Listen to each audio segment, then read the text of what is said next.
I feel, to really, cover your bases in terms of like what tech pass your opponent can go. But yeah, the one thing I would always be afraid of is a blink timing all over your Cyclones or something like that. Now, HUK and MC qualified during a different time, during a different adaptation of Legacy of the Void. That was a state where Terran was really having troubles with Terran versus Protoss. Now, things have changed up. Is that going to affect them a lot here, or do you think they're going to be just fine going into the Grand Finals? I mean, I feel like it's still a little untraversed territory with the whole beta going on. There's so many changes all the time, and there's always so many things that someone will see and show at an event, like the Ghost build we recently saw. So, I mean, it's up to the players to really figure something out and maybe rally forward and make a new build or figure out a new way to break the meta. But I don't know, I'm excited to see it. I'm really excited. It's a layer of adaptation that we really haven't encountered in StarCraft 2 in the 1v1 sphere for a very, very long time. There would be some game-changing playstyles that would just completely reverse the meta, but here, I mean, we're constantly seeing it week after week after week, someone coming up with new stuff. And if there is a team to come up with new stuff, it is going to be Bomber, it is going to be MMA. These two guys have shown they can play so many different styles. MMA was pegged for a bio player for the longest time, and then he shows up with mech against Zerg and just crushes his opponent continuously. He was one of the scariest meching players, in my opinion. I still think you got to keep in mind, you have Bomber on your team, and if there's one thing that Bomber is known for, it's always been his phenomenal macro, pumping out tons and tons of Marines, and then as we saw in last year's Battlegrounds, throwing away 8 dropships worth of them and still being able to win games. So if there's one thing I expect to see here, it's that shift since that last patch that you talked about, bringing the Mule back, giving these guys the power. I'm expecting to see lots of drops, lots of aggression, and lots of bio, especially against Protoss. I did rate MC and HUK being the best team to come here, and I really do feel that. But if we're talking about the Enigma team, it's going to be Bomber and MMA. They have the most chances to surprise so many different heads this tournament and really change how Legacy of the Void is viewed. Because I have seen a lot of MMA in Legacy of the Void in the beginning. Since then, he's gone dark. We haven't heard from him much. We haven't been able to really track his play, see his styles. But I'm telling you, in the beginning of Legacy of the Void, he was a monster. He was taking games off of everyone and keeping it that way. He was not letting up at all. Yeah, I mean, it's really, I feel like when you find that player who just knows how to ride the line on making a lot of economy, but also covering everything aggression-wise, not getting destroyed by anything early game and just taking it to the late game and then making you just feel helpless when you get to that point because you don't understand how they got all that stuff as quick as they did. And it's Bomber and MMA, two of the players that are here that would be definite candidates to really figure something out like that really quickly. Yeah, a couple of those things. I mean, we've seen containment strategies kind of work a little bit over at the playoffs. We've seen different wars of attrition because you can play like that. Fighting for economy is going to be a much, much bigger part of this grouping. And on top of that, let's also talk about how there's 4 battles going on at the same time, all the time in these games. I mean, these guys are capable of having multi-pronged aggression. MC, HUK, though, they're really looking for some sort of huge win here. We talked about how Bomber, he's leaving for the military. He wants to go on his last hurrah. But MC and HUK have kind of been like winless for a little bit here. They're looking for that first place yet again.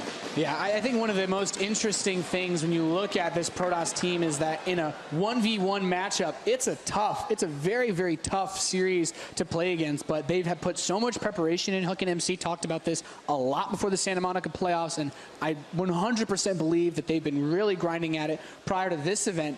I'm wondering how they'll adjust to Terrans being a bit stronger, and also if they have any other hidden strategies that they didn't show us at the Santa Monica playoffs that they could try to use, because this is such an important match, as you said, being the first match of the day. You do not want to get knocked into that lower bracket where you already have to worry about being eliminated. Yeah, remember, $30,000 on the line. On top of that, it starts out with a best of 5, so we will be witnessing that. But as soon as you hit that lower bracket, it's a best of 3. So every single game matters so much more. You don't have that wiggle room to really mess around with strategies, feel your opponent out. No, you have to show your absolute best builds. And a lot of times you save those best builds, hoping to get to the grand finals, and then boom, you pop them out, and you do that fancy ghost play, the cloak ghost play that we saw in one of the playoff games in TVP.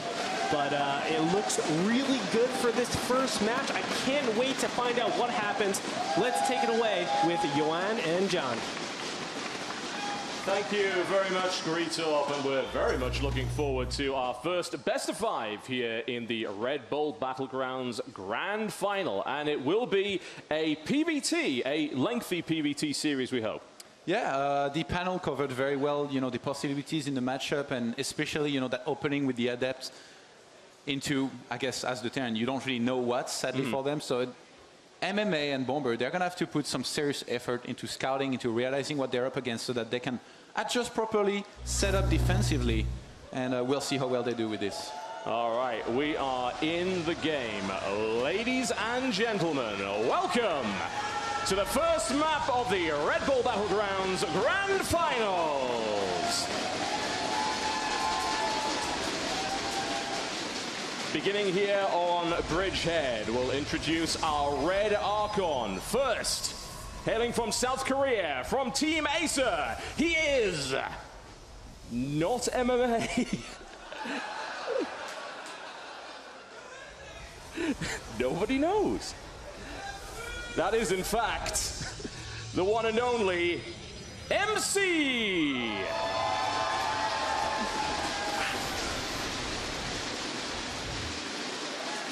There we go, wonderful. And introducing the first player from our blue Archon. He is the Red Bull Battlegrounds champion. Ladies and gentlemen, Red Bull Bomber!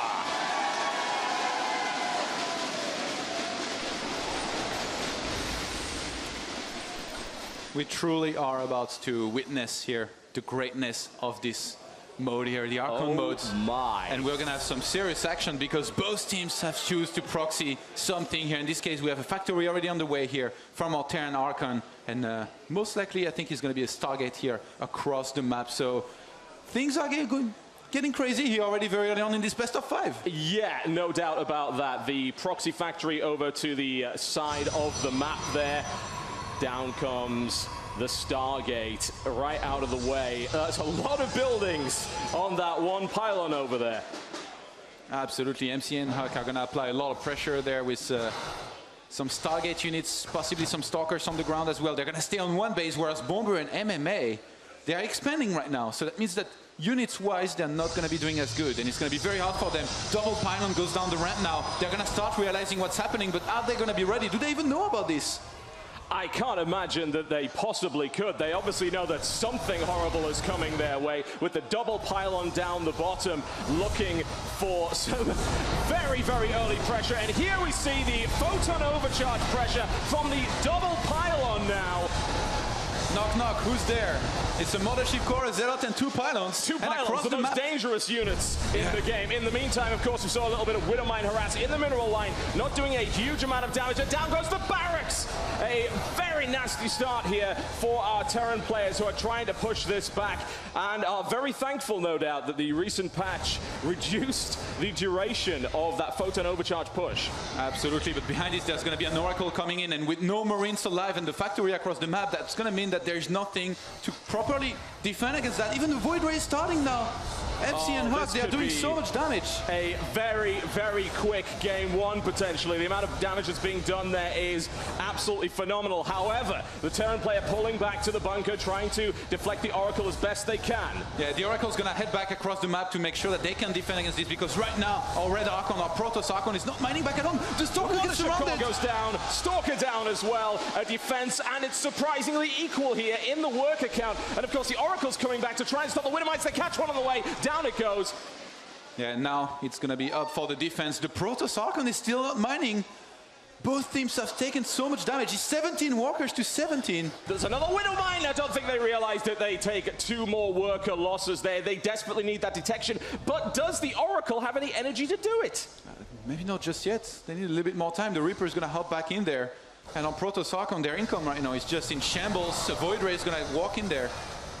The Void Ray moves in, tries to do some damage, picks off a Marine or 2, but is forced back. There's continual production coming in. There's a Stalker support. The SCV's pulled once again. With the Marines backing them up, the Void Ray is going dangerously low. The Stalker chase right back into the back of the base. Oh, this is ridiculous. Both of these teams here going for crazy builds. The Reaper actually boosted earlier the Widowmine on top of these rocks. That was fantastic here. Bomber and MMA, they're really starting to pull very far ahead here because they're mining back at home. Supply-wise, they're completely taking off. And remember, they always had 2 orbitals here.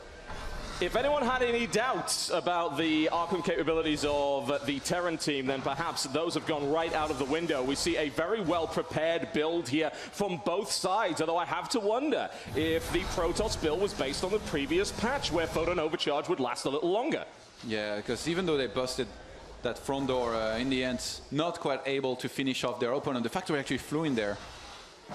Is Widowmines trying to get away. Down. Can he get one of them away? As you can see, they are marked, so Burrow will not help in this situation. They're trying desperately to scurry away. In the meantime, the Stalker being driven into the back, cornered and destroyed. Look at the income. The income is solo right now for Protoss Archon and still being delayed even more. Another Widowmine shot goes off, takes down another probe, and Adept driving the Marine, driving the Reaper away. In the meantime, that Oracle so dangerously low pulls back just at the right moment. Yeah, Bomber and MMA, they're going to be able to re-expand there and being on 2 bases against these few probes. It's 10 probes to 24 SCVs. They're going to be in a fantastic position. There's still that one Widowmine. How is that one still there?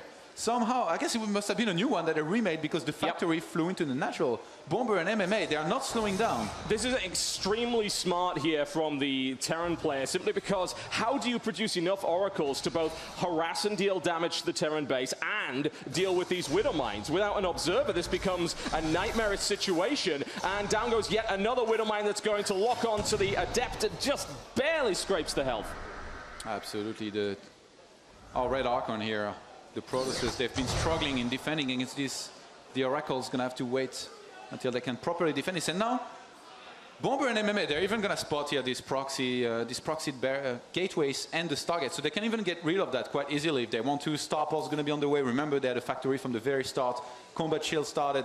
They're just in a great position here altogether. MC and HUK on the ropes. Oh, locking onto the Oracle, but it gets out just in the nick of time. I think, oh, that was huge. Yeah. Just as if they didn't have enough problems. And that's the GG, ladies and gentlemen. And Bomber and MMA take the first game in our best-of-5 series. That was insane.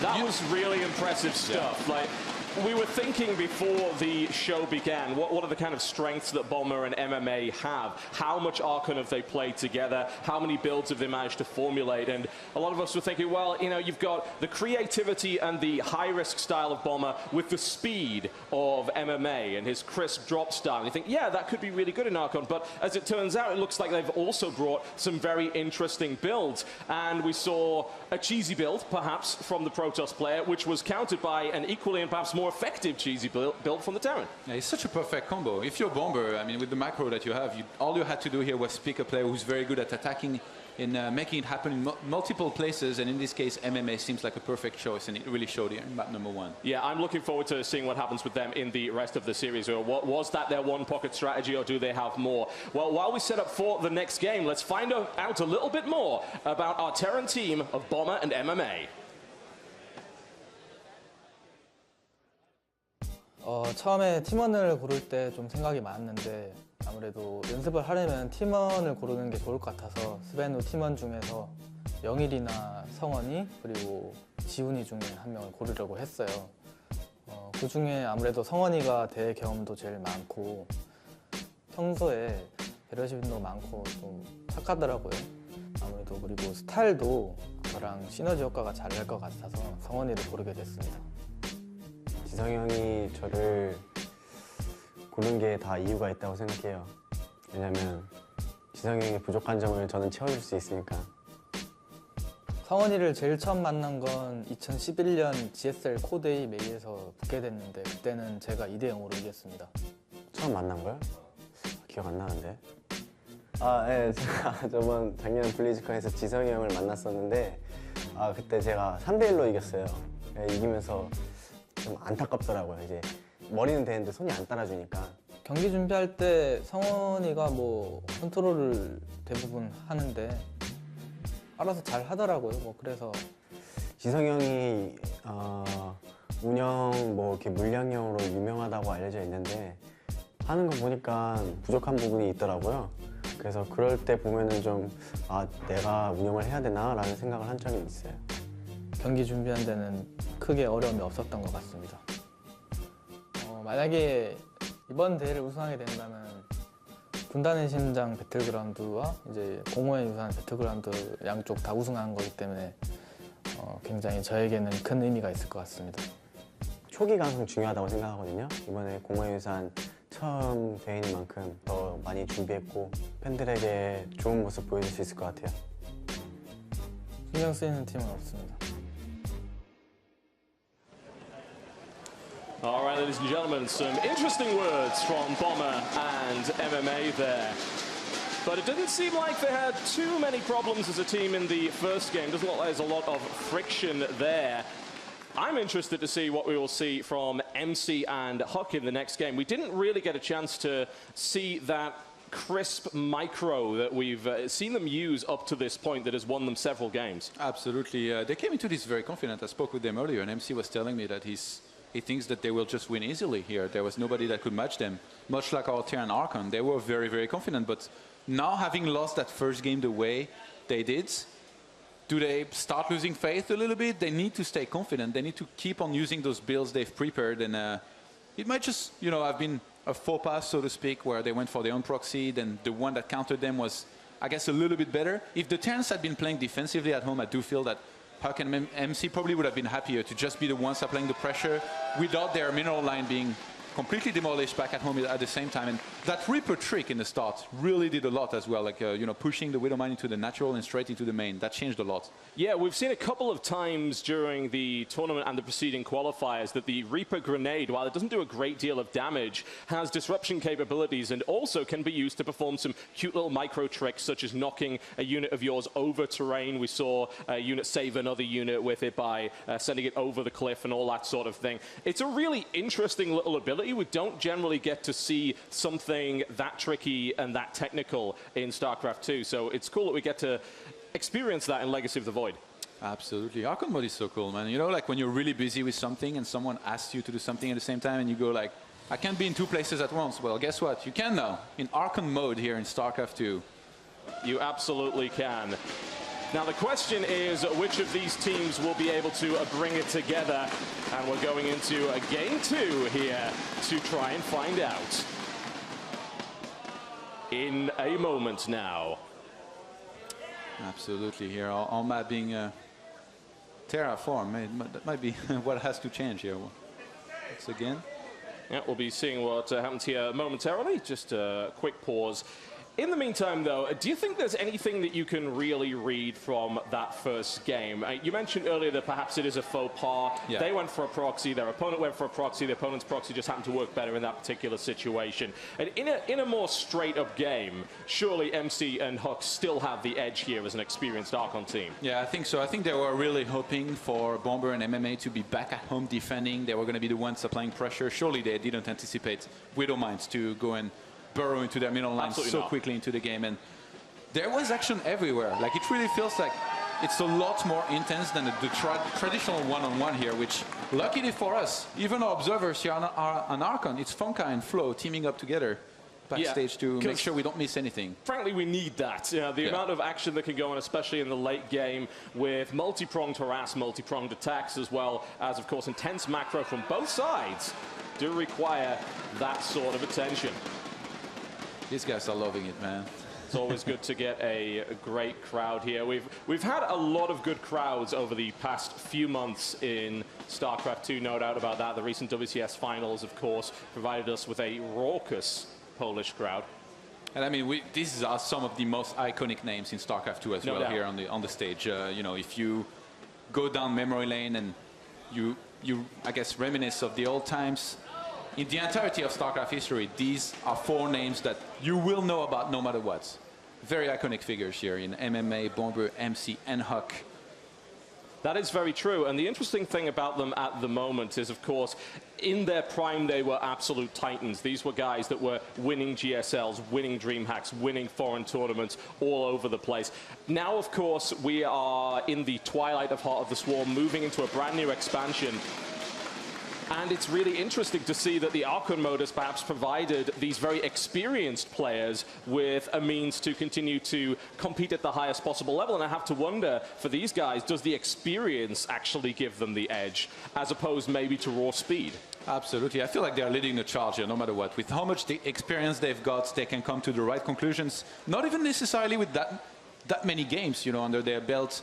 In terms of whenever, there's a patch announced, which has been pretty often, they just read the changes. And somebody like MC, guys like MMA, Bomber, surely they look already at some of these changes that are announced, and they already know all the adjustments that they need to make in terms of build orders, what you need to use, which ones to not use, and they do very well with it. Yeah, it seems like it is wisdom acquired through years and years of play, and we are back in the game.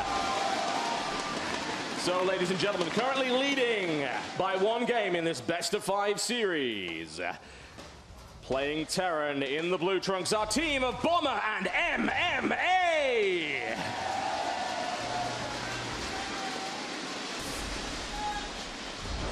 Versus their opponents to the northwest position, perhaps a little shaken after that first game. Let's see if they can pull it back together. Playing Protoss in the red trunks, it is MC and HUK.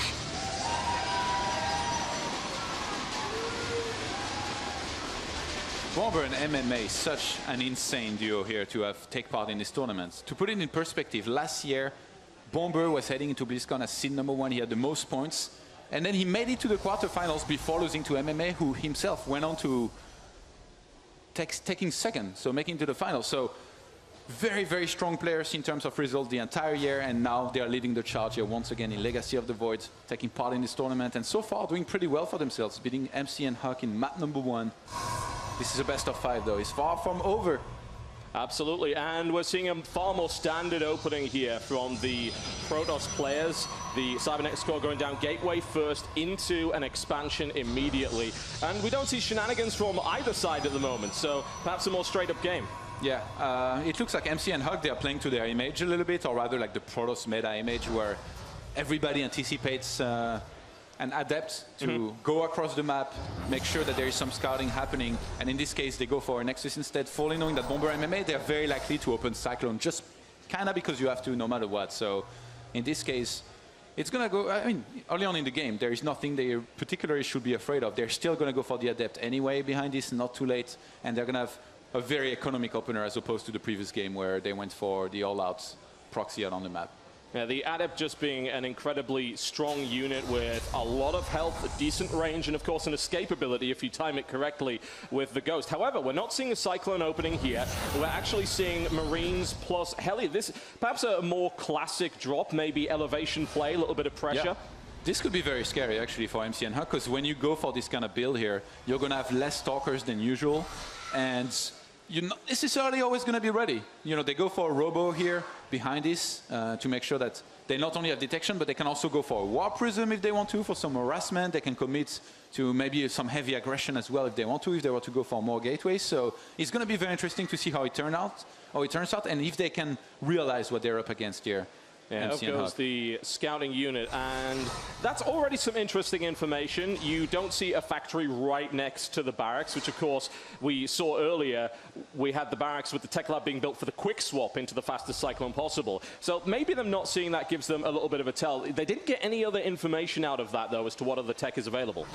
Yeah, MC and HUK, they're going to have to make sure they defend properly here. They need to react very quickly, and the fact that the Adept already is going home, I think they're realizing what's happening, even though right now I think the Adept's checking for some potential proxies out on the map.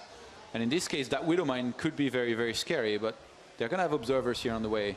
This is a nice little two-pronged attack. We've got a couple of Hellions potentially either going into the natural or rushing into the main. And then, of course, the Widow Mine plus the Marines at the top of the ramp, which means that any attempt to retreat the probes back into the base will absolutely not work because there's a Widow Mine placed in position. And they need to trigger that with one probe, but there's Marines covering that Widow Mine here, so Altair and Archon here doing really well early on in that game. They're going to head straight for the middle line in the main. Now that photon overcharge is gone. Remember, it's only 11 seconds now, not 21. This is absolutely devastating. What a fantastic drop here from the Terran. 13 probes killed already, and we're going to see an early game 2 victory for the Terran player. Down goes the Stalker. Photon overcharge triggered. Quick hot drop and pick up there by the Terran Archon. Looks like they will be forced out. They really could No, they lose it. But the amount of damage done is significant. Absolutely, and now the Warp Prism is out here for Protoss Archon. They're on 24 probes against 30 SCVs. They're going to be heading straight across the map, I think, to try and warp in some adepts,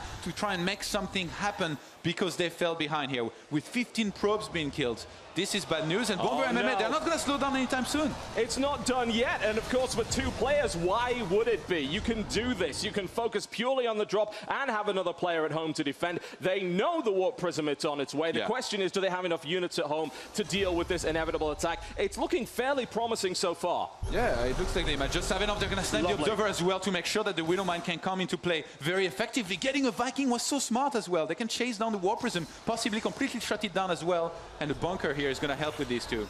All right, here we go. The Stalker firing on the Viking, the Warp Prism taking some fire here as well. And down goes the Warp Prism. They are trapped. The Ghosts being sent into the mineral line to try to do some damage, but the longer this takes, and a big hit on the Stalker. The shield shaved off the other one as well. The longer they mosey around trying to find position, the more units come out of the Terran, and another drop into the Protoss base. MC and HUK, they're being completely shut down here. They're not killing anything, and they're losing units back at home consistently here. They're really trying to hang in there, but every time those units get into the Terran base, they get surrounded and they get killed eventually here. Look at that, Adepts cannot go anywhere. Yeah, the Marauder does kill the Adept fairly slowly, but more importantly, the Marauder does not take the bonus damage from the Adept, so it will shut it down, and that bunker is doing well. We've got a 1 hit point Stalker that's going to get chased out here as well. What else does MC and HUK actually have? They're producing another Warp Prism. Yeah. Bear in mind, they were on 2 bases for quite some time, and they've been able to replenish their worker count in the background. There's not much they can do here other than keep up with the aggression, get another Warp Prism. They might try to take into something, but right now we haven't seen any Twilight Council, we haven't seen any Forge or Robobase, so they're only making gateway units here, Adepts or Stalkers. That's all they're making to try and do more damage, because they know that if they try to play a standard game against Bomber and MMA, it's going to be very difficult here from this situation, even though they've finally caught up here on the walker count. Yeah, they're starting to add 2 more gas here as well, so they will look to try and get some tech. But as you said, for the moment, they are relying on these gateway units. With Adepts, that can be quite powerful. And with a Warp Prism, of course, the reinforcements will come in very quickly. The question is, do they have enough to break the front here? It looks like they may try and pressure the front while they drop into the main. Yeah, this is actually a very scary force here from Here we go again. Oh, no reaction, no reaction! And a big hit, 7 workers down. Could have been worse, but that is still not what the Protoss needs right now. Yeah, and MC and HUK here, they might just have to go all in. They've lost so much that they need to commit to more aggression, but they're getting shut down every single time. There's a huge amount of Adepts, so see how many workers go down. This seems like it's a big commitment to try and destroy the economy of the Terran. So far it's working. Great Warp Prism micro. Marines can drive off Adepts, but not without taking significant damage. The Vikings gonna chase down the Warp Prism, and those units are gonna die, but they've killed 23 SCVs. Exactly. This is what MC HUK were looking for here this whole time. They committed a lot of units to it, and as you said, they were kind of going all in a little bit, but they needed to do the damage, and they managed to accomplish it, and that's the most important part. So the Protoss are now right back into the game. Oh, that was close. Yeah, our observing Archon here, Flunka, making sure we miss nothing. And in this case, we have a Twilight Council on the way, as well as an Immortal MC and HUK. Finally having dealt enough damage, they eventually are starting to feel comfortable enough here to transition into something else. But Bomber and MMA, they're starting to have a very scary army here. They're on 55 army supply to 33. They're going to have Medivacs, Steam Pack, and +1 are going to finish at about the same time. And they're going to be heading across the map to try and do some damage, maybe even some drops.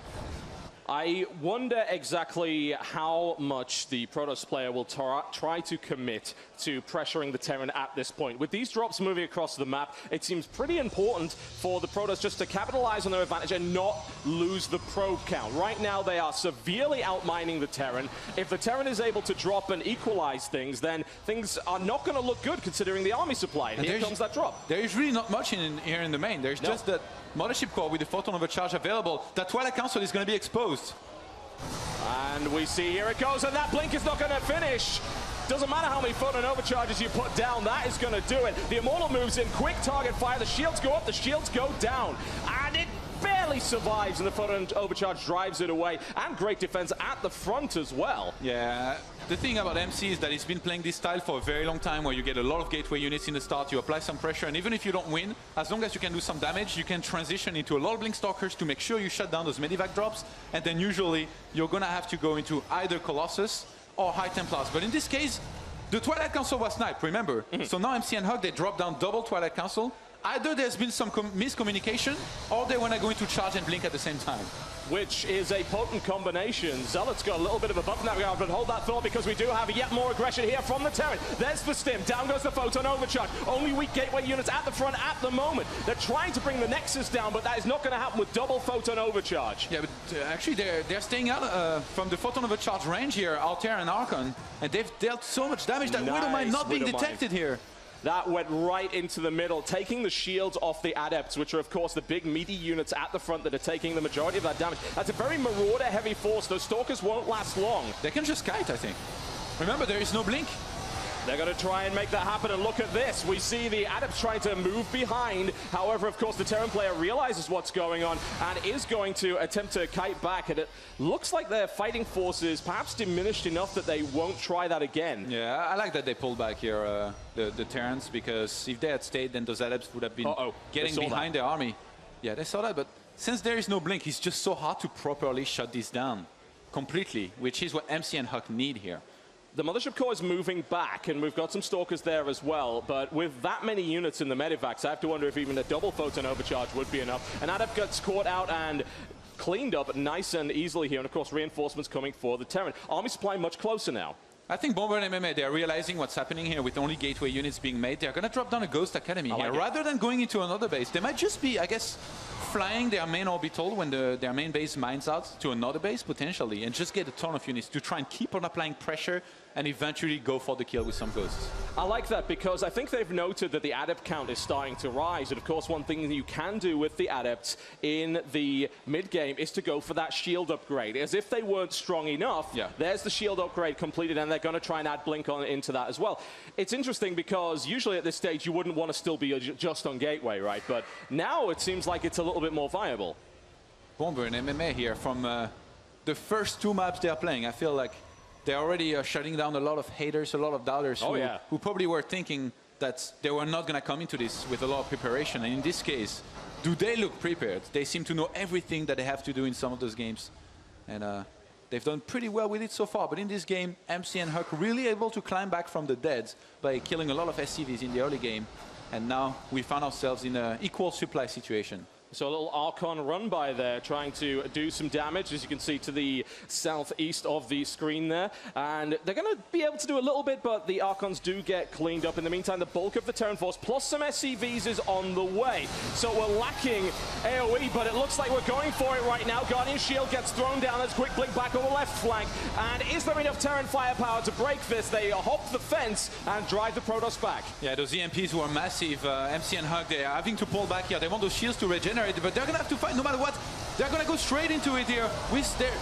All of their coming from both, the Adepts coming from both sides here, popping right up into the middle, trying to target down the Marines, but reinforcements coming from the back. Will they be able to clear it up? The Protoss continues to push forward. That Immortal at the back standing strong, and the Terran player is melting away. GG! Ladies and gentlemen, and we have equalized one apiece. Some incredibly resilient play here. But MMA is staying in the game. MMA is staying in the game, and now he's gone. GG, ladies and gentlemen, once again. The Protoss Archon takes it. It is one apiece here in this best-of-5 series. But now we've got a fight on our hands. Absolutely. HUK with a huge smile here. I think he knows that they really came back from the dead here in this game. It wasn't going well. And then that War Prism in the main eventually dealt a lot of damage. 23 SCVs, I think it was at once, with just a bunch of Adepts that were warping there. And from there, even though, you know, Bomber and MMA, their upgrades, they had a lot of bio, their attacks got shut down, especially that last one here. It was a huge commitment for the War Prism Adept attack, but it did pay off, and that's what they need to get back into the game. And it seemed to me that Bomber and MMA were getting the idea of the Protoss composition, and the addition of Ghosts was helpful, but it just wasn't quite enough. They attacked maybe a little bit too early and in a choke, you know, where they got force-fielded. And HUK and MC, they were perfectly ready here to defend against this attack. So in the end, imagine, like, they were ready, they saw it coming. It was still very close. if the fight had been happening elsewhere, I do think that MM and Bomber would have been able to do a lot better. Yeah, I think you're very much right there. Now, as we wait for Game 3 to see how this series is going to shape up, we heard words from MMA and Bomber, perhaps some of the most polite players in our tournament. And now, of course, we get to hear from the more outspoken Protoss players in this tournament. We're going to learn a little bit more about the strange pairing of MC and HUK. I originally met MC, I think we first met in Korea. I moved into the OGS house, which was our Korean partner when I was on Liquid. He came and practiced with my team. So he lived 2 years in Korea and we lived together. He was doing really well back then. I was as well doing really well. So we both provided for the team in some ways. Like we would pay for meals, pay for food, go out for ice cream, we'd always pay for it. We like meat, so I got fed. Since then, obviously, we grew pretty close. I've known him probably 5 or 6 years total, and good friends. I chose MC as my teammate just because I hadn't seen him in a long time, since maybe 2 years ago or so, and he was a retired player. Actually, I retired pro scene in StarCraft 2 because I lost some confidence in pro rebel. He's a good friend. I always take care of my friends, and I thought, hey, it would be cool, you know, to play with him, have him come out to California, and you know, maybe we do well, maybe wouldn't, but it doesn't really matter to me. And we've done well, though. I think Archon mode is very fun mode, and you have to trust your teammate. There's a lot of anxiety that comes with StarCraft 2 as far as 1v1 game, but with Archon mode, you share the burden when you lose. You have, not as much anxiety. You can, be relaxed and play and just have fun. I want to win this tournament because money. Yeah, big prize money, and maybe HUK, my teammate, want fame, but I don't need fame because I have a lot of fame. Winning Battlegrounds would mean a lot to me. Personally, I came close to winning one before. I actually got second place at a Red Bull event against Snoot. So winning this would mean a lot. And then to share that victory with MC, who's been like a brother to me, a long-term friend, it would be a lot of fun. To put it simply, we both brought bigger bags because we heard 2 trophies. We'll go to the champions, and we both want to leave enough room to pack those and bring them home.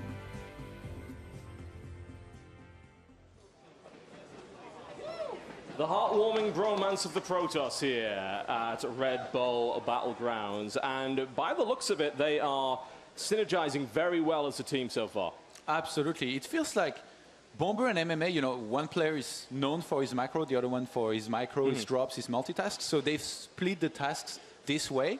But in MC and HUK's case, they split everything, every single one of the tasks. They change all the time. MC is the captain, so to speak. He's the one leading the pace. He tells HUK what to take care of. He's like, use that War Prism, macro for a second, I'll be using those High Templars or those Adepts. And they split the task very equally.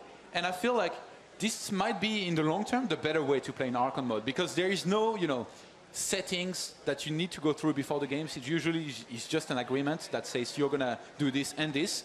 But these guys, being as versatile as they are, MC and HUK, they can change the flow throughout the game and have a great synergy. And I feel like this is really one of their biggest strengths. And that's going to be something that Archon teams continue to learn as we go into Legacy of the Void. Now, we are heading into Game 3 of this best-of-5 series, the first match of the winner's bracket here at Red Bull Battlegrounds. Spawning to the north position of Orbital Shipyard. Playing Terran, it is the Blue Archon, Bomber, and MMA!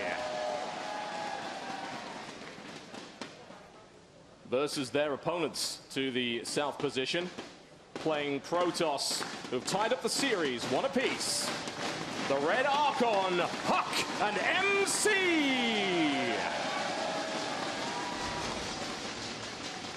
They're going to be opening with a very economic here.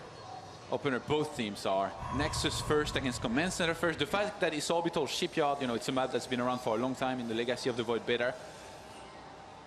It's very long rush distances. Yeah. To go for any kind of rush here on this map is almost unthinkable. It's very, very hard to actually pull it off. So both teams fully knowing that they're going to be opening very economically, and in this case, MC and HUK are going to be the first ones to try and go for a scout to try and see and realize what they're up against.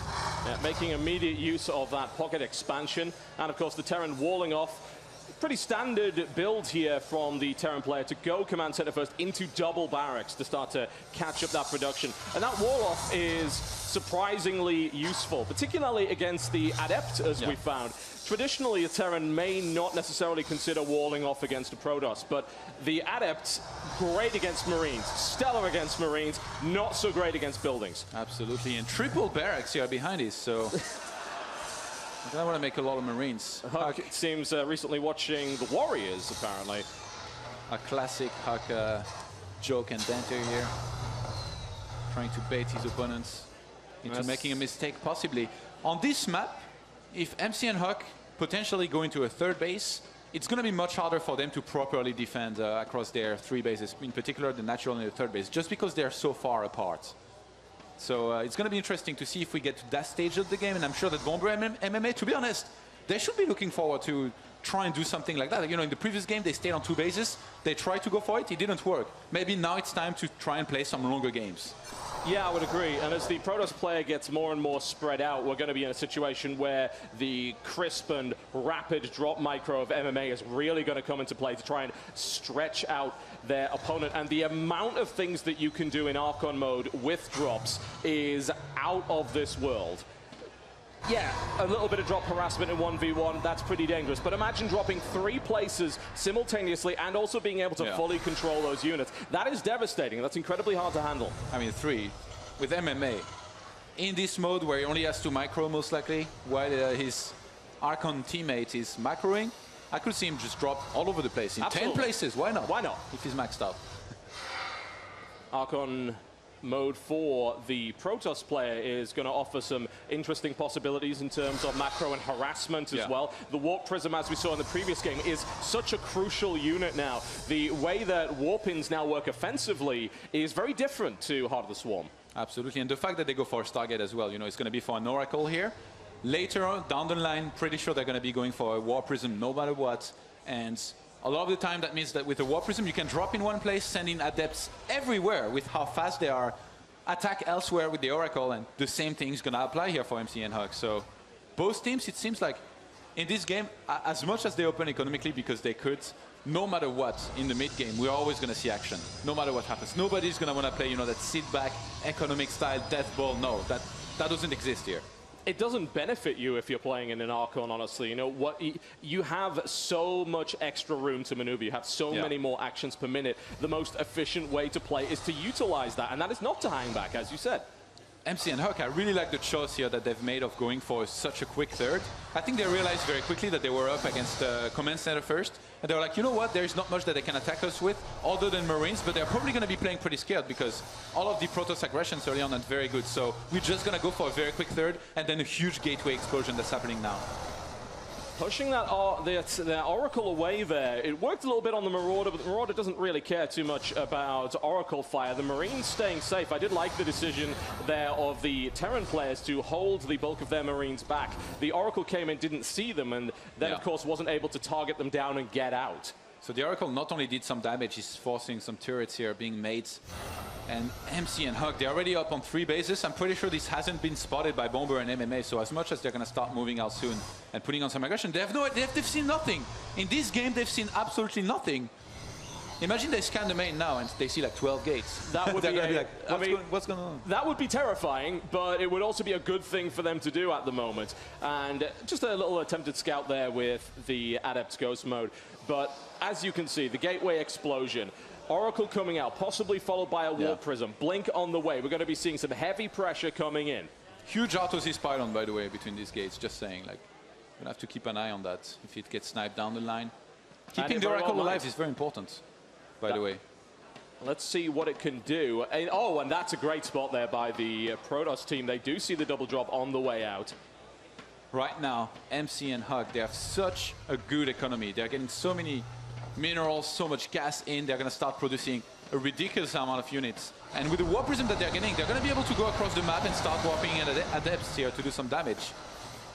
Now, I did see a lot of the energy go down there, which almost makes me think it was a misclick. I was thinking that maybe they were going to try and put down a stasis trap. In the meantime, a triple photon overcharge comes in and drives the drop away. Nice force fields catch the Marauder out, and that's going to be an evacuation without too much damage being done. That said, of course, they do force some warpins in the main base, but it doesn't look like the Protoss is ready to push out yet. Yeah, absolutely no upgrades here, by the way, by MC and HUK. Just pure gateway units. The Oracle's going to be caught and sniped.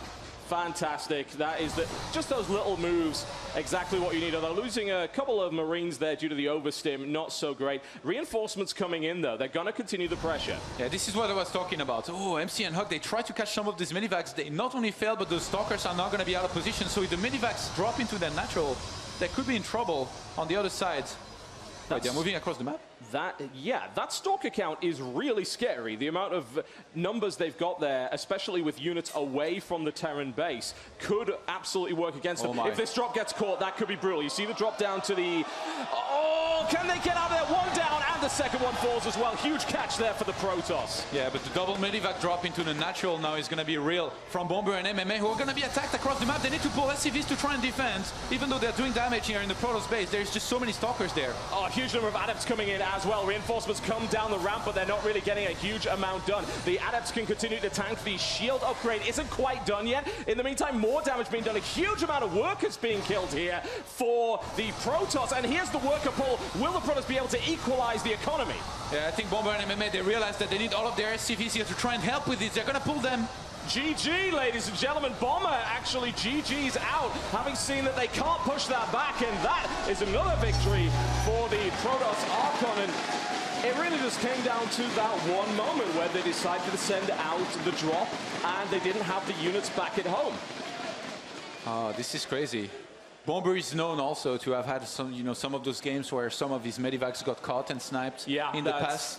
But you know, legendary for that. I think this one's on MMA. It may very well be. It was perhaps a risky route to take. They didn't have a huge amount of information about what their opponents were doing. They scouted the gateways and the tech very late, and the Stalker count ballooned hugely in a very short period of time. And as a result, they weren't expecting that big a push. And of course, with the Adept follow-up, they were able to push their way into the base and deal that game-ending damage. And I have to wonder, if those two medivacs were not sniped, I think there were about 7 units in those two medivacs. Do you think, plus the two medivacs, that would have been enough to maybe hold that? Or were they going to lose that fight regardless? Yeah, I think so. I think they probably would have had enough. Maybe you need to pull SCVs, it seems like, it's this kind of attack no matter what, just because the Adept, they're very tanky as well. And there was no Ghost in there just yet. So I think at this point, just because HUK and MC, they have this one style where, they get a lot of Blink Stalkers and then Adepts to try and fight those big Bioforces rather than going for something like High Templars or Colossus. You can make adjustments here as MMA and Bomber. You can try and play a little bit more passive. You don't have to drop. MC and HUK, they're ready for the drops. They go for counterattacks. So if you play a little bit more passive and then get a huge army, you're going to have a much better chance, I think, at winning the fight than if you move out, get some of those units sniped, and then get counterattacked. Yeah, it seems that way, especially with that game in particular. You've got to note that the Terran Archon did a pretty good job of dealing with the harassment. The Oracle didn't really get a lot done. It was forced to go back to base. And then, of course, they think it's safe to send out some drops, and they feel secure with the turrets in the mineral line and all that sort of thing.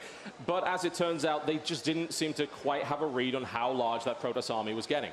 Yeah, what the Oracle did do was force turrets before that third command center started. So going themselves into such a quick third nexus, HUK and MC, they just had the most ridiculous of economies here against a two-base Terran for the longest time. So that's why they were able to have this massive army. When eventually they started getting attacked, they had Blink ready. And it was just a case of Bomber and MMA not really knowing where they were at, going across the map and then realizing they were a little bit in trouble, sending those medivacs home. But then as soon as they get caught and sniped, you're always going to be in so much trouble. As the Protoss player, what's the biggest threat to that particular style when you do go for that faster third nexus against Terran? What would MC and HUK have had to look out for?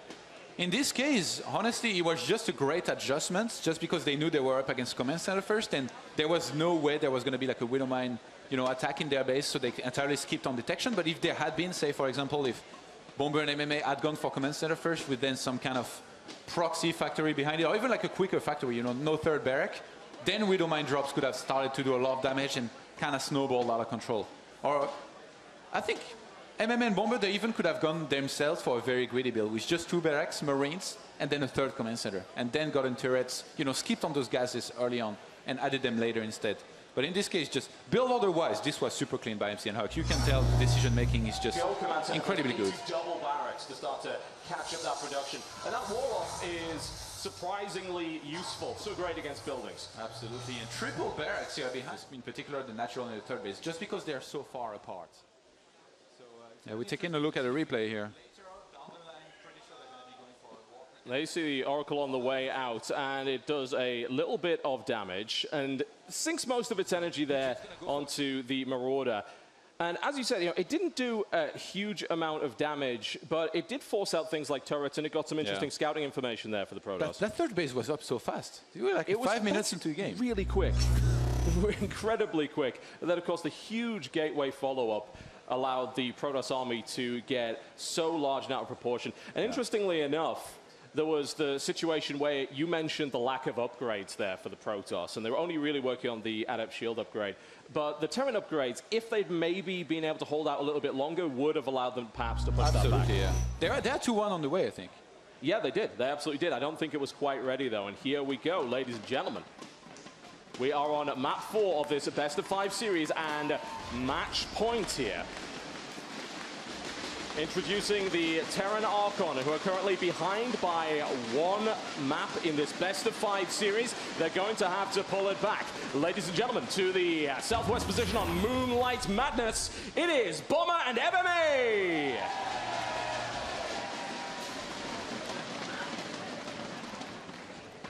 Versus their opponents who just need to close it out. Do they have one more build in the pocket that will allow them to do that? To the northeast position, in the red trunks playing Protoss, HUK and MC!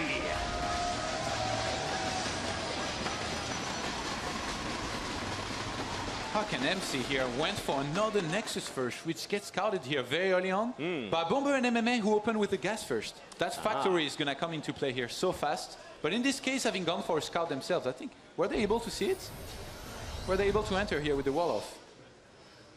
I don't believe so. They did, of course. The Terran player did manage to scout that. Yeah, they didn't get it. And as we mentioned it the first time that we saw this sort of naked barracks there and the lack of the factory nearby, that's perhaps a little bit of a tell. It indicates that maybe we won't see a Cyclone opening. We've got the Stargate coming down, so the Starport, in fact, we will definitely not see that. So are we going to see a little bit more of that Hellion Widowmine Marine pressure? Yeah. I think there's a very good chance here that Bomber and MMA, they want to try something like that, much like they did on Terraform earlier in map number 2, because to be honest, that game looked pretty good at first. They were doing a lot of damage. They hadn't taken any. It's really from that point onwards where they started taking a lot of damage from the War Prism and the depths that they fell apart. But in this case, fully knowing that they're up against a Nexus first, they're going to be able to apply a lot of pressure, try to break their opponent's economy, and going for the Widow Mines here. Interesting little idea, and we have the probe scouting around. There's the Chrono Boost being activated. Adept follow-up after a Zealot this time.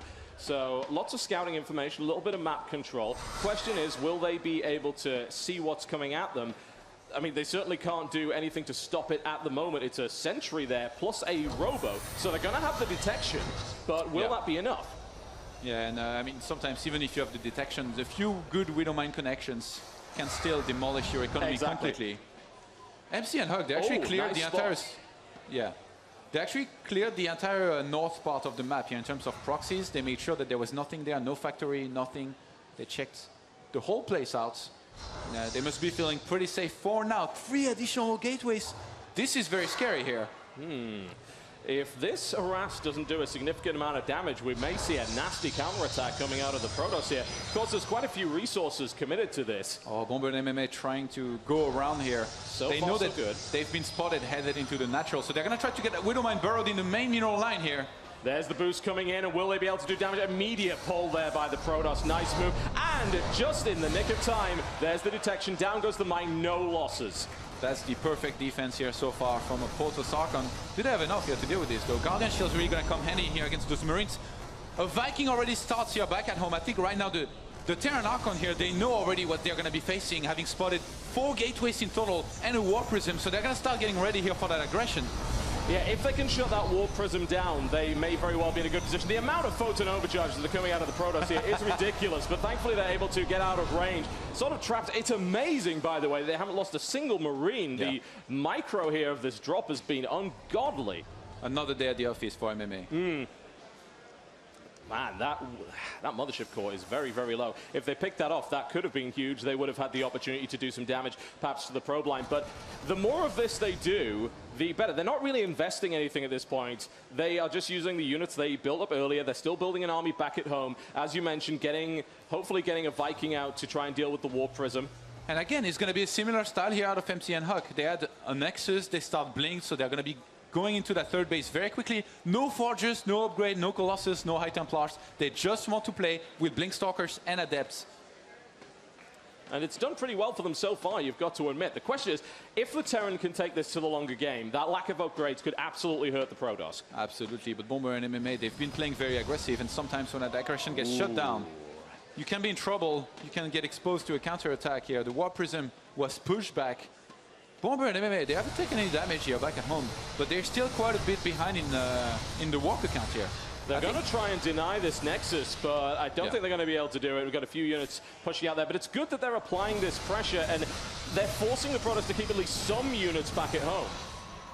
One single Forger is going to go down from MC and HUK before adding on, I'm guessing, what's going to be some additional gateways, because their production is going to be getting insane in a second. That force looking pretty big, by the way, right outside the natural of MC and HUK. It's about to hit there. Yeah, they're going in. This is a combat shieldless force with only 2 medevacs, one which is almost dead, but lovely pickup there. They unpowered the Twilight Council before Blink finishes. That is absolutely lovely. In the meantime, of course, to the right, you can see the Warp Prism Harass, which has done some damage here. Continues to do that, but look at the pressure. Down goes the Twilight. Those are some overstimmed fire units, but we've got a good detonation there from the Widowmine. The Stalkers will drive this back, but yet more harassment onto the third base as well. The Terran is everywhere. Yeah, both duos lost a lot of walkers here, but the Protoss team lost twice as many. Absolutely. And that third base still under assault here. The top is going to get sniped as well. They're looking for it. Can they get it? It's in the red. It is falling rapidly. There's no response here from the Protoss. They're not able to do it. That third is taken down. Now time to leave. MC and HUK going to be trying to defend. They don't have Blink. That's going to hold them back so much. Start a cannon here in the natural.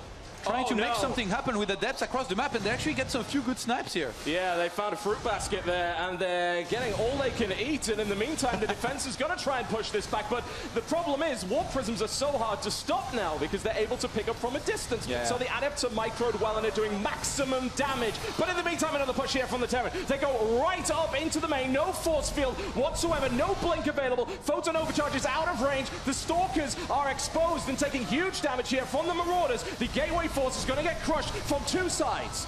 Yeah, I don't know why they don't snipe the pylon here. Bomber and MMA, they're just going to be pulling back here from here. Back at home, they took so much damage. 19 more SCVs just died somehow. And this Warp Prism is like the hero. It's never getting shut down. Yeah, we've got a Marauder there. We're borrowing the Widowmine. They're going to get out. They don't want to risk it. Bear in mind, of course, the Protoss did lose the third base. The worker count, though, is not particularly great for the Terran. They do have mules to back this up, but it's going to be increasingly difficult if they keep losing units in their army. The gap is closing. Another great effective drop here by the Protoss as the Terran drop is pushed back once again.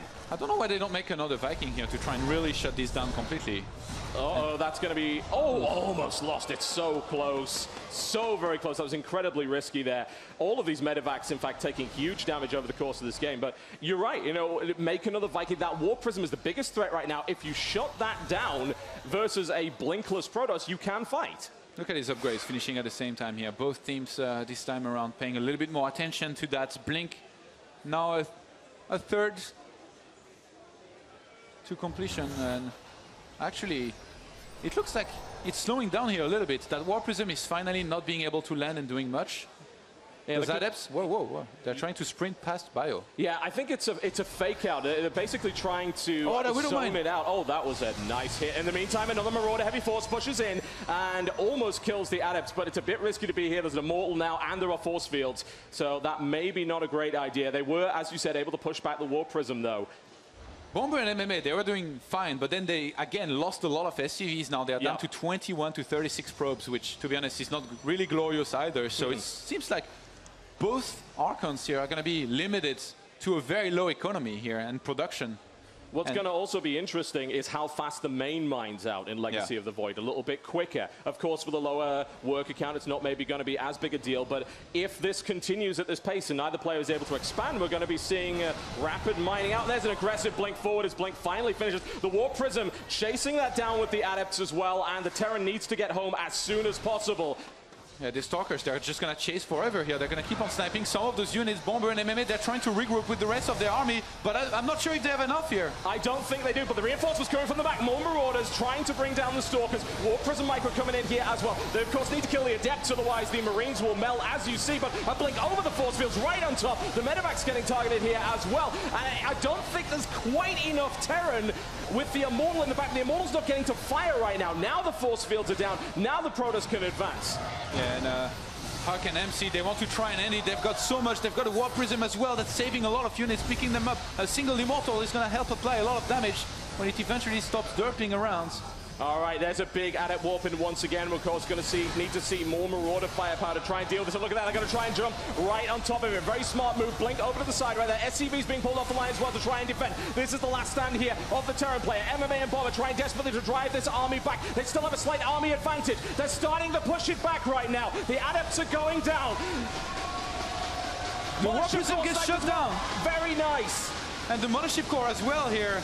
Bomber and MMA, it looks like they've defended. They actually get trapped outside of their base, but they eventually kill everything. But now they're only going to have 21 SCVs against 36 probes. MC and HUK, they've lost so much here. They have, absolutely. And if those Stalkers get caught, that could be potentially disastrous. The worker damage is great, and just that single Stalker is going to continue to be annoying there. Yeah. But another great Blink pickup, another Medevac going down. Look at how low all those Medevacs are. They've got no energy. They're basically on 0 health at this point. So overstimming is a huge risk here from the Terran. Yeah, MC and HUK here, they're only making units, by the way. They never restarted pro production. They're still stuck on 36. Trying to do a little bit of kiting here, sniping a unit here and there. Bomber and MMA, they're getting SCVs here and there. They're squeezing a few. Look, they start 2 more. Keep in mind, Bomber and MMA, they can fly their... Okay, you're trapped. Bomber and MMA, they can fly their main orbital to another base if they want to. You can't leave, says that Marauder, although I have to wonder if it would be better in the main army right now. But as it stands, it seems like the aggression for the... Hello! Get him! Get him! No! Oh dear, situational awareness training required here, and HUK knows how lucky he got. He's going back into the mineral line. The control is perhaps top 3. It might just be. He gets the SCV, and that Hero Stalker will go down here eventually. Top 10, maybe, after that. And another drop, a very small drop here. It does get some vital scouting information. Sees, of course, the Adept Shield upgrade coming in, which is, that's a really great indicator. It's saying, no, we're not really looking at endgame tech right now. We're not looking at Area of Effect, Archon, Storm, Colossus. We are relying on the strength of the Adept. So that is something that perhaps the Terran can adapt to, but they can't. Do they even have the economy to think about a Ghost Academy at this point? Probably not. I don't think so, yeah. I like what you say, though. Adapt to the Adepts. Indeed. Nice little bit of harass, but the control on the probes is good. However, you can't dodge bullets. You're not Neo, I'm afraid. And 2 of those probes go down. Here comes more pressure. Can they hold again? Army supply is incredibly equal, but where's the rest of the Terran army? MC and HUK want to end it. Bomber and MMA are going to bring everything they've got here. They might have to pull SCVs one more time there. Are we going to see the Stalkers blink forward and the Adepts go in? Force fields go down. All right, force fields are down. That has dealt with some of the firepower from the back. There's still a lot of Marauders here. Quick evacuation over the top of the force fields here for the Terran player. So far, so reasonable. Decent concave here from the Terran, but with the Warp Prism there may just be too much. The army supply of MC and HUK is suddenly catapulted past the Terran, and that single Marine is not getting much done, I'm afraid. SCVs are now being pulled, and again, we see an attempted last stand from the Terran, but this time, I don't think it's going to work out as well. Oh dear, the army is starting to crumble. The barracks are under pressure. The production is now being camped by the Protoss. The Warp Prism is left unassailed, and yet more force field play as the remaining Terran army tries to push this back, really to no avail at the moment. The last units of the Terran are bleeding away. MC and HUK take it. GG. 3 games to 1. Save those best builds, hoping to get to the grand finals, and then boom, you pop them out, and you do that fancy ghost play, the cloak ghost play that we saw in one of the playoff games in TVP. But it looks really good for this first match. I can't wait to find out what happens. Let's take it away with Yoann and John. Thank you very much, Greetop, and we're very much looking forward to our first best of 5 here in the Red Bull Battlegrounds Grand Final, and it will be a PVT, a lengthy PVT series, we hope. Yeah, the panel covered very well, the possibilities in the matchup, and especially, that opening with the adepts into, I guess, as the Terran, you don't really know what, sadly for them. So MMA and Bomber, they're going to have to put some serious effort into scouting, into realizing what they're up against so that they can adjust properly, set up defensively, and we'll see how well they do with this. All right, we are in the game. Ladies and gentlemen, welcome to the first map of the Red Bull Battlegrounds Grand Finals. Beginning here on Bridgehead, we'll introduce our Red Archon. First, hailing from South Korea, from Team Acer, he is not MMA. Nobody knows. That is, in fact, the one and only MC.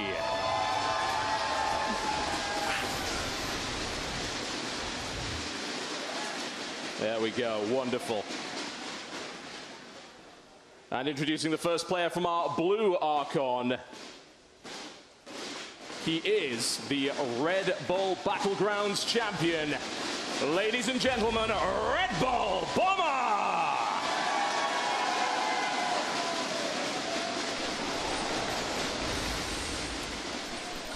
We truly are about to witness here the greatness of this mode here, the Archon mode. My. And we're going to have some serious action because both teams have chosen to proxy something here. In this case, we have a factory already on the way here from our Terran Archon. And most likely, I think he's going to be a Stargate here across the map. So things are getting crazy here already very early on in this best of 5. Yeah, no doubt about that. The proxy factory over to the side of the map there. Down comes the Stargate right out of the way. That's a lot of buildings on that one pylon over there. Absolutely. MC and HUK are going to apply a lot of pressure there with some Stargate units, possibly some Stalkers on the ground as well. They're going to stay on one base, whereas Bomber and MMA, they are expanding right now. So that means that units-wise, they're not going to be doing as good, and it's going to be very hard for them. Double pylon goes down the ramp now. They're going to start realizing what's happening, but are they going to be ready? Do they even know about this? I can't imagine that they possibly could. They obviously know that something horrible is coming their way with the double pylon down the bottom, looking for some very, very early pressure. And here we see the photon overcharge pressure from the double pylon now. Knock, knock, who's there? It's a Mothership Core, a Zealot, and 2 pylons. 2 pylons, the most dangerous units in the game. In the meantime, of course, we saw a little bit of Widowmine harass in the mineral line, not doing a huge amount of damage. And down goes the barracks. A very nasty start here for our Terran players who are trying to push this back and are very thankful, no doubt, that the recent patch reduced the duration of that photon overcharge push. Absolutely, but behind this, there's going to be an Oracle coming in, and with no Marines alive and the factory across the map, that's going to mean that there's nothing to properly defend against that. Even the Void Ray is starting now. MC and HUK, they are doing so much damage. A very, very quick game 1, potentially. The amount of damage that's being done there is absolutely phenomenal. However, the Terran player pulling back to the bunker, trying to deflect the Oracle as best they can. Yeah, the Oracle's going to head back across the map to make sure that they can defend against this, because right now, our Red Archon, our Protoss Archon, is not mining back at home. The Stalker gets surrounded. Goes down, Stalker down as well. A defense, and it's surprisingly equal here in the worker count. And of course, the Oracle's coming back to try and stop the Widowmites. They catch one on the way. Down it goes. Yeah, now it's going to be up for the defense. The Protoss Archon is still not mining. Both teams have taken so much damage. It's 17 walkers to 17. There's another Widowmine. I don't think they realized that they take 2 more worker losses there. They desperately need that detection. But does the Oracle have any energy to do it? Maybe not just yet. They need a little bit more time. The Reaper is going to hop back in there. And on Protoss Archon, their income right now is just in shambles. A Void Ray is going to walk in there. The Void Ray moves in, tries to do some damage, picks off a Marine or 2, but is forced back. There's continual production coming in. There's a Stalker support. The SCV's pulled once again. With the Marines backing them up, the Void Ray is going dangerously low. The Stalker chase right back into the back of the base. Oh, this is ridiculous. Both of these teams here going for crazy builds. The Reaper actually boosted earlier the Widowmine on top of these rocks. That was fantastic here. Bomber and MMA, they're really starting to pull very far ahead here because they're mining back at home. Supply-wise, they're completely taking off. And remember, they always had 2 orbitals here. If anyone had any doubts about the Arkham capabilities of the Terran team, then perhaps those have gone right out of the window. We see a very well-prepared build here from both sides, although I have to wonder if the Protoss build was based on the previous patch where Photon Overcharge would last a little longer. Yeah, because even though they busted that front door, in the end, not quite able to finish off their opponent. The factory actually flew in there. And these Widowmines are trying to get away. Down. Can he get one of them away? As you can see, they are marked, so Burrow will not help in this situation. They're trying desperately to scurry away. In the meantime, the Stalker being driven into the back, cornered and destroyed. Look at the income. The income is solo right now for Protoss Archon and still being delayed even more. Another Widowmine shot goes off, takes down another probe, and Adept driving the Marine, driving the Reaper away. In the meantime, that Oracle so dangerously low pulls back just at the right moment. Yeah, Bomber and MMA, they're going to be able to re-expand there, and being on 2 bases against these few probes, it's 10 probes to 24 SCVs. They're going to be in a fantastic position. There's still that one Widowmine. How is that one still there? Somehow, I guess it must have been a new one that they remade because the factory flew into the natural. Bomber and MMA, they are not slowing down. This is extremely smart here from the Terran player, simply because how do you produce enough oracles to both harass and deal damage to the Terran base and deal with these Widowmines? Without an observer, this becomes a nightmarish situation. I feel to really, cover your bases in terms of like what tech pass your opponent can go. But yeah, the one thing I would always be afraid of is a blink timing all over your Cyclones or something like that. Now, HUK and MC qualified during a different time, during a different adaptation of Legacy of the Void.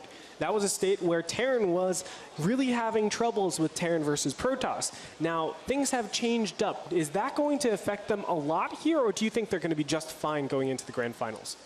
I mean, I feel like it's still a little untraversed territory with the whole beta going on. There's so many changes all the time, and there's always so many things that someone will see and show at an event, like the Ghost build we recently saw. So, I mean, it's up to the players to really figure something out and maybe rally forward and make a new build or figure out a new way to break the meta.